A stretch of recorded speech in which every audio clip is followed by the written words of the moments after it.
the climax of the first act of Wicked, Elphaba is having her moment of defiance, and she asks Glinda to come with her.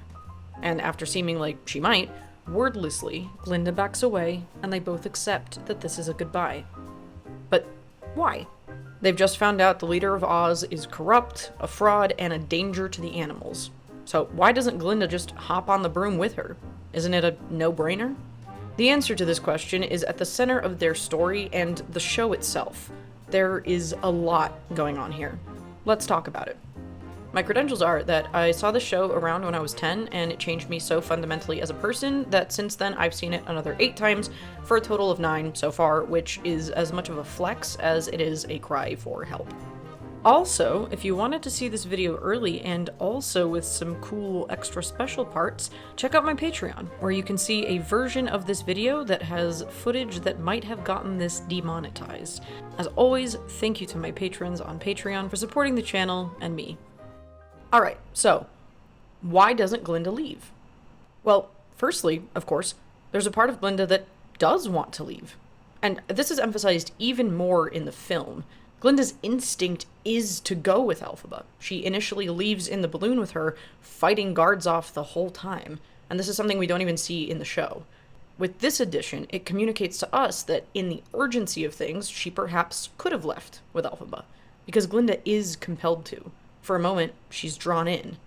But brash, impulsive decisions, that's ultimately Elphaba's territory, not Glinda's. And so it's once things slow down a moment, and she has time to think, that something changes. So, what's keeping her from leaving? The easiest thing to point to is Glinda's general approach to the world.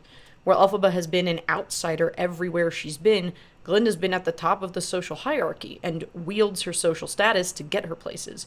Systems of power haven't just benefited her, at least on the small scale, she's been a part of them. So, of course, part of why Glinda can't leave is that she's simply not yet able to let go of the comfort and privilege that she's used to. Public perception is one of her major, if not the major value for her. As she tells us in her thesis statement song, she believes, it's not about aptitude, it's about the way you're viewed. Which is not necessarily to say that Glinda believes this to be true in her heart of hearts, but this is what has proven to be effective in her life. So knowing this creates tension in the scene because we know that Glinda has been able to challenge that perspective. To this point, she's grown as Elphaba's friend, and this began with a pivotal moment at the Ozdust ballroom. Glinda could have just as easily kept her social status by keeping quiet and leaving Elphaba at the mercy of the students. She could have comforted Elphaba later without risking humiliation, while also keeping public approval. But during Ozdust, she does 3 huge things. She leaves Fiyero, joins Elphaba, and actively refutes her friend's demands that she stop. No. And not only does she join Elphaba, she defers to her. She follows her dance, her expression, her authority. Ultimately, Glinda's status is enough to save her from mockery here. Everyone matches their dance and accepts Elphaba more than they had. But this could have had a huge social cost. Glinda did not know what was going to happen. We get the sweet, kind of Disney Channel moment where literally everyone joins in on the dance, but that was absolutely not a given. Social power is fickle. After presumably ruling the school with cartoonish power for years, Regina George is deposed by her own flunkies when she steps out of line. Glinda's known Fiyero for all of 10 minutes at this point. He's a good guy, so he does react with kindness, but she had no way of knowing how he was going to react. He could have very well been disgusted with her actions and ridiculed her too. So, Glinda may not have thought she'd lose all her friends, but she at least considered losing a portion of them. It was still a risk. Obviously, not a risk on the scale of jump on my broom, defy gravity and the wizard, and run away with me, but a significant moment for a character that we know heavily values public perception. So, we know for a fact that Glinda is capable and willing to take social risks, but this isn't the Ozdust ballroom, where the biggest threat is a drunk undergraduate. This is the attic in the wizard's palace, having just uncovered a conspiracy, heart pounding, clock ticking, about to be swarmed by armed guards. So Glinda doesn't leave, because sacrificing her social status to this level is too terrifying. However, it would also be wildly dishonest to act like that's the only thing going on here. There's also fear, naivete, pragmatism, and love. So let's dig a little deeper. Why is giving up social power so scary for Glinda? Part of this has to do with simple stakes. The risk is to have her reputation destroyed in the eyes of the entire country. On a practical level, this is just a legitimately terrifying and dangerous situation, and Glinda's protecting herself the way she knows how. But it's also extra scary for Glinda, because her reputation is the one thing she's been conditioned to value above all else. Did they have brains or knowledge? Well, actually... Don't make me laugh. This means she's had an easy life because she's coasted by the grace of others, but also means she never had to significantly develop any other skills or develop any self-reliance. So for Glinda, the cost of being disliked as a public enemy in some ways affects her more, because she has very little faith in her abilities beyond being liked and little faith in her own inner strength, because she's never had to rely on either. Elphaba has learned the opposite lesson, that others can't be relied on, and so she's had to count on herself and built that inner strength. Elphaba desperately wanted to be liked because it was the one thing that had been withheld from her. She'd been ostracized for existing for superficial reasons. Whereas, for superficial reasons, Glinda's always been popular. Glinda's desperate to stay liked because it's her main asset, and because she has nothing beyond that to fall back on. And so, furthermore, Glinda has no resilience to being hated, whereas Elphaba's been able to build that up for years. For Elphaba, rejection hurts the way it's always hurt, but it's something she's always bracing for. In a very real and very sad sense, this gives Elphaba less to lose in this moment. Everyone already hates her. She knows she's powerful to fight back if she needs to. This makes her influence the opposite of Elphaba's. Where Elphaba is driven by her internal motivations, Glinda is driven by external perception. But the flip side to this, of course, is that it leaves very little room for authentic expression and conviction. So Glinda has a far less developed ethical backbone, and it makes sense why. In a real sense, the pursuit of popularity disconnects Glinda from herself and her own beliefs and desires. She's never had any reason to hone them. When she pursues Fiyero, she doesn't even know him. It's not about liking him as a person. She finds out he's coming to her school and recognizes that to be with him is a boost to her social status. You're perfect. You're perfect. So we're perfect together. And Glinda is also, to an extent, aware of the costs. She recognizes popularity as an asset, but also describes it as something to tolerate. Because in deriving power from other people's perception of you, it also means giving power to them, and giving them the authority to tell you who you are. Because it's not about what you believe or what you want, it's about what looks good. So as a result, you're either out of touch with your own desires, or you recognize them and they don't matter. They come second to what others would like best. And this is a very lonely way to live. But Glinda's also never been taught an alternative. Glinda's aware of the performance, she just doesn't know what's underneath. For Glinda, not only is her social status her main and believed only source of power, it's also her entire identity. If she loses that, she loses herself. The tragic irony here being that in staying, she loses herself anyway. But we'll get there. So it makes a ton of sense for a privileged 18, 19-year-old who's never even been bullied by her peers, who believes her only real skill is being likable, to be terrified of becoming an enemy of the state at the drop of a hat. Did they have brains or knowledge? Well, actually... Don't make me laugh. So on just a really basic level, Glinda has good reason to be scared and nervous. Because Elphaba's plan is impulsive. She's terrified of suddenly having the full force of the wizard's government after her and after Elphaba. But there's another practical matter to consider. Because while Elphaba is an extremely powerful witch, Glinda has no magic of her own, and this is made painfully clear. So in addition to asking, why doesn't Glinda leave, we can also ask, why does Elphaba leave? Well, because she's scared too, even though she says she's not, because she believes in her cause, and because she has nothing to lose. And, fundamentally, because she literally can leave. She can literally fly. Glinda has, generously, 1.5 of these things. She's also scared, and she's conflicted, but far less than Elphaba, has everything to lose, and literally can't fly. And let's pay attention to the specific words she sings. She joins Elphaba in singing about working in tandem, but stops just short of, "They'll never bring us down." So there's also the internal fear of her own incompetence, towards herself and to help someone she loves. So far, Glinda's been able to use her social power and savvy to protect Elphaba. But if she were to run away with her, forfeit all of her social power to presumably every person in Oz, then what? What does she believe she could really contribute? Because Glinda does have power, it just takes a very different shape. She is deeply insecure, desperate for attention and approval, and this fixation on her reputation has given her great social know-how. Glinda's influence is the opposite of Elphaba's. While Elphaba is confrontational and direct, Glinda's power is indirect, subtle, and doesn't cause, as Elphaba would put it, commotion. From the moment we meet her, Glinda is incredibly socially perceptive. Without any innate magical power, this is Glinda's skill. Wielding other people's assumptions about her to get where she needs to be, while never ruffling feathers enough to be truly disliked.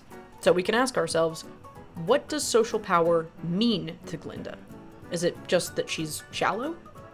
That's what Glinda would want us to think, but she tells us outright that's not the case, with very specific words. It's very shrewd to be very popular like me. Not popular because it's fun, but because it's shrewd. Being liked isn't primarily about superficiality, it's a deliberate and survival tactic to navigate the world. A tactic that has worked pretty well for her so far. And given all this, it's crucial to understand that Glinda isn't stupid. I really cherish portrayals of the character that embrace her goofiness and her superficiality while making it clear that she's not stupid. The ditzy facade has a purpose. It's disarming and allows people to see her as palatable and non-threatening. The entire song, Popular itself, is kind of emblematic of Glinda's entire strategy. Some of us still tend to favor form over content, Miss Glinda. You have these blunt, pragmatic lyrics encased in a bubbly, comedic pop song. So Glinda chooses to stay because she also sees the limits of her own power, that it would be useless outside the systems she knows. With her reputation destroyed, she'd be powerless both to protect herself and to help her friend. For better and for worse, Glinda's power is people, and without them, not only would she have very little to contribute, she may even have dragged Elphaba down. Elphaba, this is so much bigger than us. This all contextualizes Glinda's motivations. Her skill set is useless as a fugitive, but she is aware that she could help Elphaba from within the system. First, by convincing her to stay, believing she can change the wizard's mind, and then by staying behind after Elphaba is gone. And depending on how you look at it, this belief is either naive or pragmatic. Once again, the specific lines here are incredibly revealing. When they're yelling at each other, Glinda chides Elphaba by saying that, I hope you're happy how you hurt your cause forever. I hope you think you're clever. "You've hurt your cause forever." This is extremely telling. She truly believes Elphaba could have furthered her cause by playing along, taking the wizard's offer, either changing his mind or using the position herself, and that she threw away the opportunity to do so. Then there's Glinda's plea for Elphaba to say she's sorry. Glinda doesn't literally think Elphaba is in the wrong, but she understands the social dynamics at play, or at least how she could plausibly make them work. Elphaba, this is so much bigger than us. Glinda, somewhat understandably, sees pissing off the most powerful man in the land as a pointless and dangerous thing. And by apologizing, you could diffuse things long enough to figure out how to get what you want. You hold your nose, say the right things, to achieve your goals while also keeping yourself safe. And it's more than just internal confidence. Glinda's aware of her surroundings. When describing her perspective on life, it's not about aptitude, it's the way you're viewed, she's also obviously describing the wizard. So, while it was a shock to Elphaba that the wizard had no real power, it's likely that this was far less of a revelation to Glinda. It's very possible she may have even suspected it before, and then once confirmed, analyzed and understood the wizard very quickly. And with the confirmation that the most powerful person in Oz also got by on charm and social aptitude, her belief is validated. This is a method that works. So Glinda's belief that she could play this situation to their advantage makes sense. Again, Glinda is incredibly perceptive and very good at reading people. She doesn't give a twig what anyone thinks. Of course she does. She just pretends not to. The wizard and Morrible are kind of dark foils to Glinda and Elphaba, an incredibly effective team of a person with charisma and social power and another with magical power. It's possible that Glinda evaluated this and judged that they could match them. Glinda, savvy enough to play the wizard at his own game, to charm him to do things another way, find an alternative to bring people together, and eventually gain the people's trust long enough to do things on her own. And there's also Glinda's confidence in Elphaba, You can do anything. who she knows to be far more powerful than Morrible. And knowing how valuable Elphaba is to the wizard, That's why I need you. the belief that they could use that as leverage is completely founded. This is risky, long game social play. And maybe it's too much of a moral sacrifice. Maybe it's naive to think she could pull it off, because we also know that systems change the people in them as much as they are changed by them. Or maybe they could have made it work. But regardless, this is Glinda's playbook. It's not Elphaba's. So, of course, part of this is Glinda gravitating towards the comfort and privilege she's always known. But there's also a sincere, if misguided, belief that she can bargain and finesse the system. And why shouldn't she? Social engineering is the one skill she's confident in and has evidence that works in both her own life and in Ozian politics. Yes, some of this is wishful thinking. Yes, it's self-serving, but it's also a completely understandable and pragmatic call for who Glinda is. And this is just the main difference between the two. Glinda could stomach this. She's probably done it many times. But of course, I rise above it. But for Elphaba, this goes against every fiber of her being. What Elphaba sees as morally inconceivable, Glinda sees as unpleasant but tactical. Elphaba is simply incapable of being that person as much as Glinda can't conjure up a ball gown from a frock or a throat. Glinda is not one to trust her instincts, close her eyes, and leap, and Elphaba is not grit your teeth, smile, and bide your time. And so they get pissed at each other. Both see the other's behavior as incomprehensible. For Elphaba, it's like, how could you even entertain working with these people after what we've learned? No amount of power and influence is worth that moral compromise. For Glinda, it's, how could you possibly not see the long-term opportunity? Obviously, this situation has problems, but if you just play along, you could still do what you want. And we know you're more powerful anyway, so why not swallow your morals in the short term for the sake of bigger potential? And that's the point.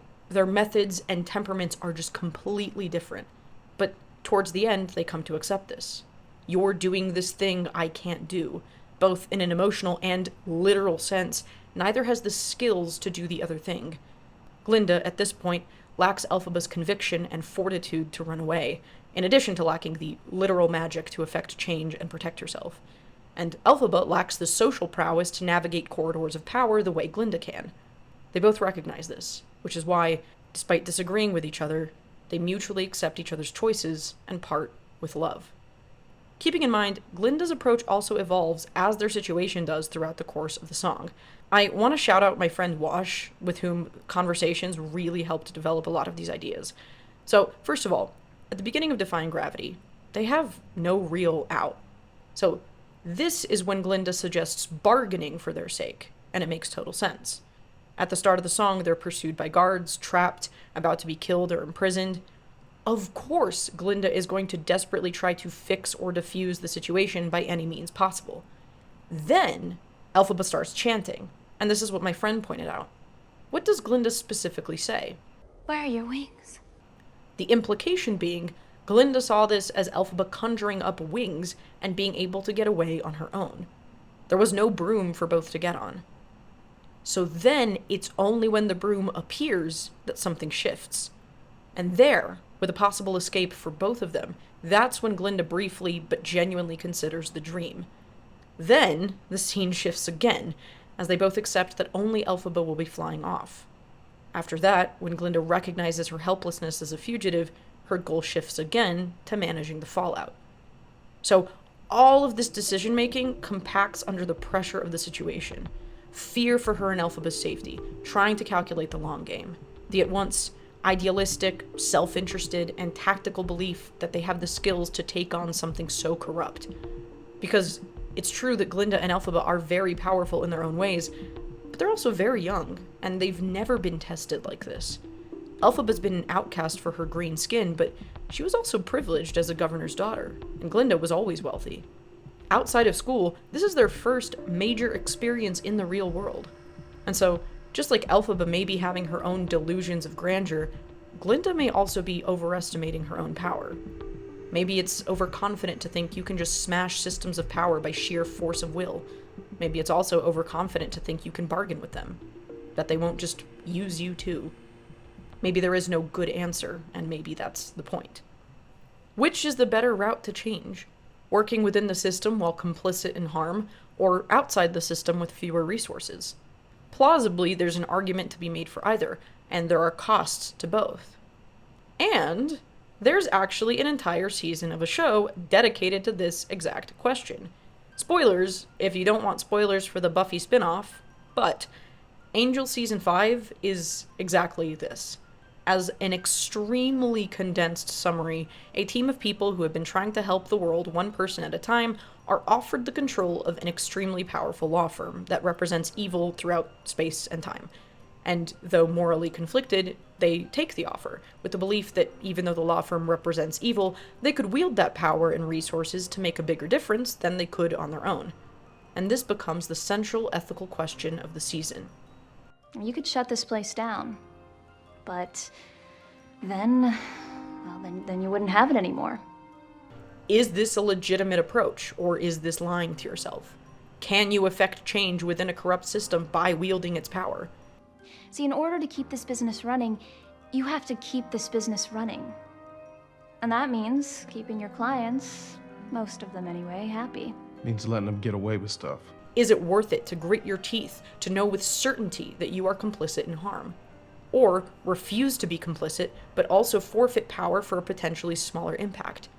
Sweetie, they were getting away with it while you were all sitting around your hotel waiting for the phone to jangle. The season doesn't offer a definitive answer. It simply presents these questions as part of a greater conversation.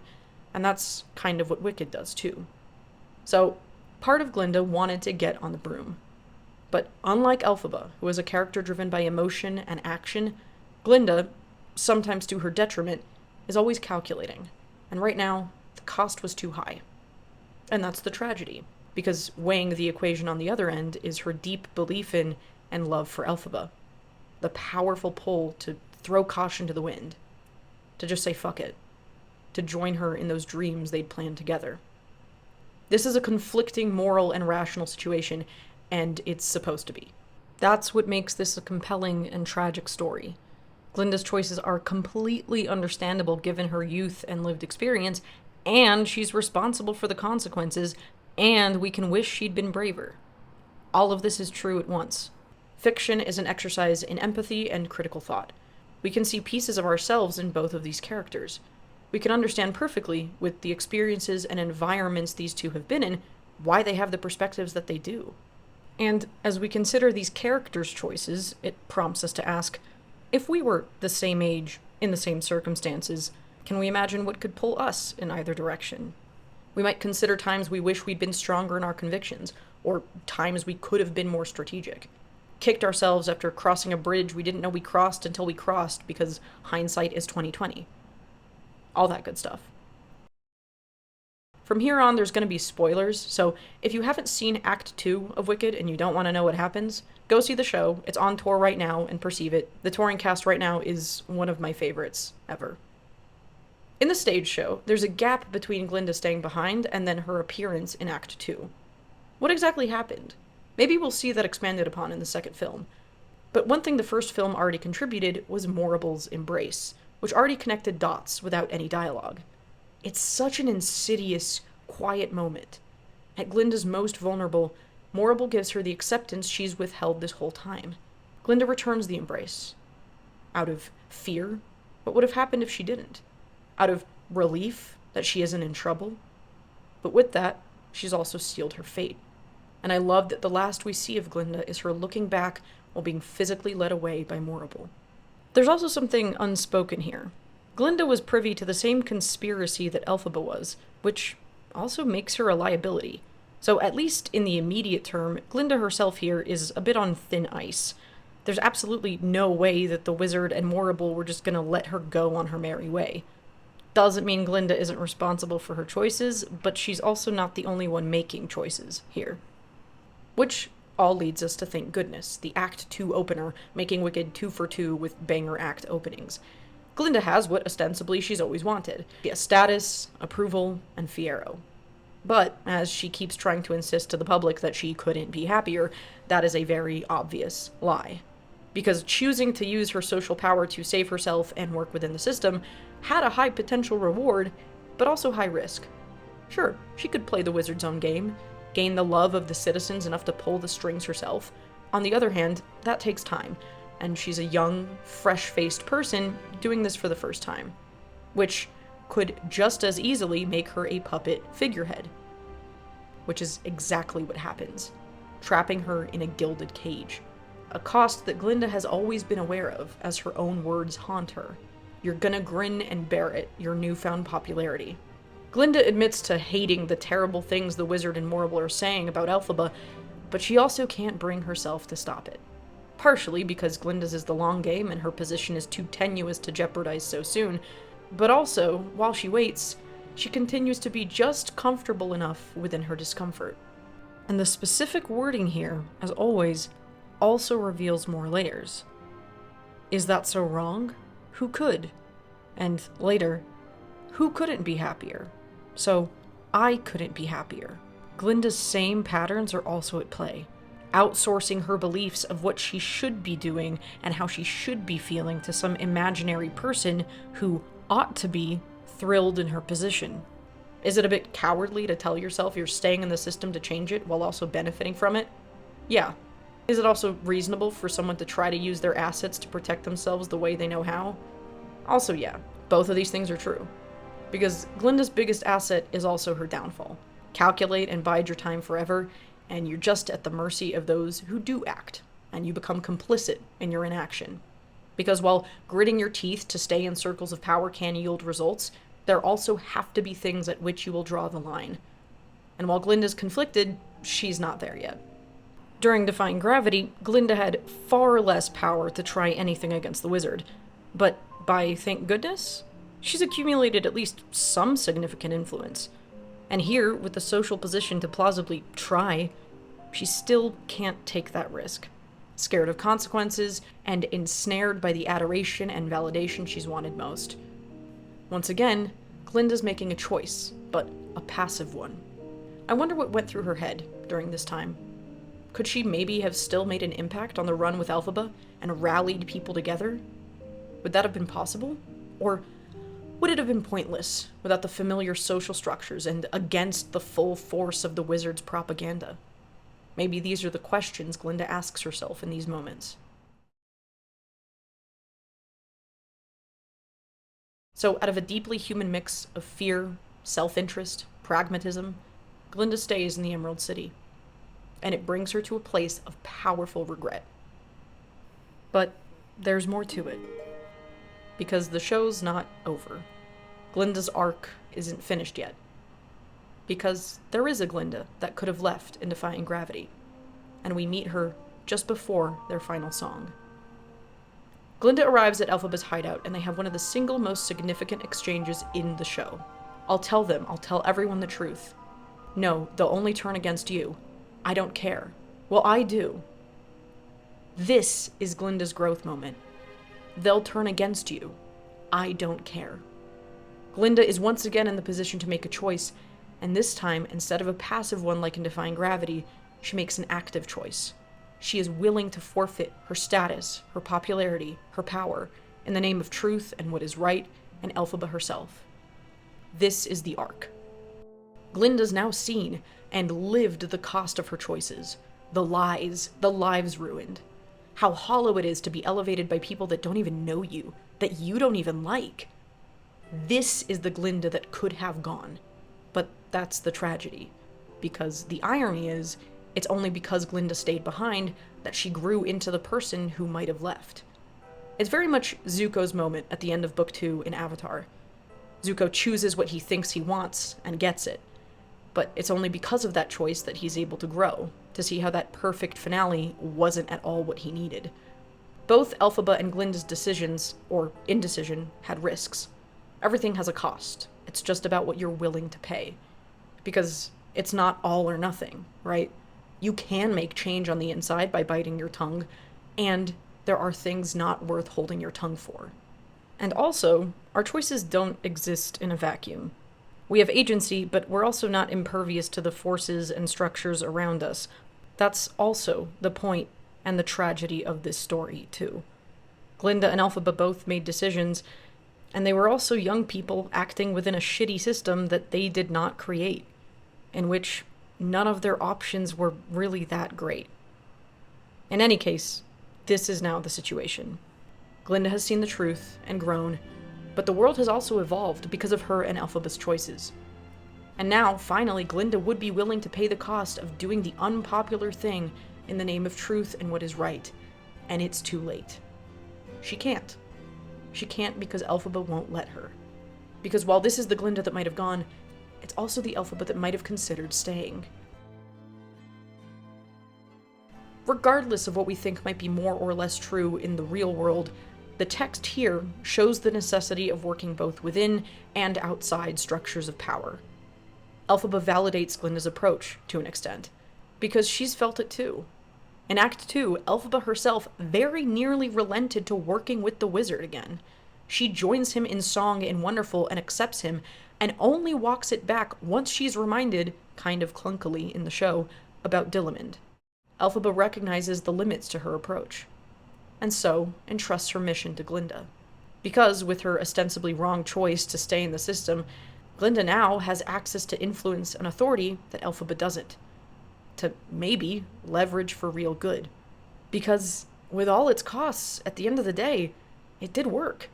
Glinda now does have enough love from the public that she uses to get rid of both the wizard and Morrible. And so for the first time, like they said they would in Defying Gravity, they actually work in tandem. Just for a moment. Elphaba's grimmery and faith in Glinda, Glinda's ability to bring people together. And as they state in the song, with their harmonies flipping, they've changed each other. Elphaba's line now applies to Glinda. Well, if that's love, it comes at much too high a cost. Glinda's found convictions worth more than public approval. Elphaba's come to recognize the usefulness of Glinda's position. It's like an inverse Defying Gravity moment. Glinda is the one ready to jump, to take a sledgehammer to it all, and Elphaba has to physically stop her, because she needs Glinda where she is.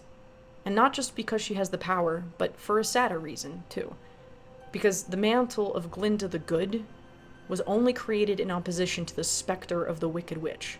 And, at least for now, the Ozians' devotion to Glinda rests on that distinction. Maybe one day they'll grow past that black and white morality, but it's not that day yet. And this is how they leave it.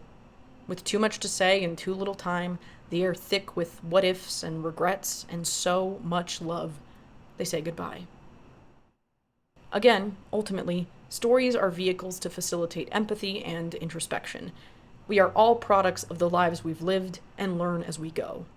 This is neither damning Glinda nor excusing her mistakes and moral failings. It's just, for better or worse, how things tend to go. Elphaba grew up relatively privileged and with animal servants.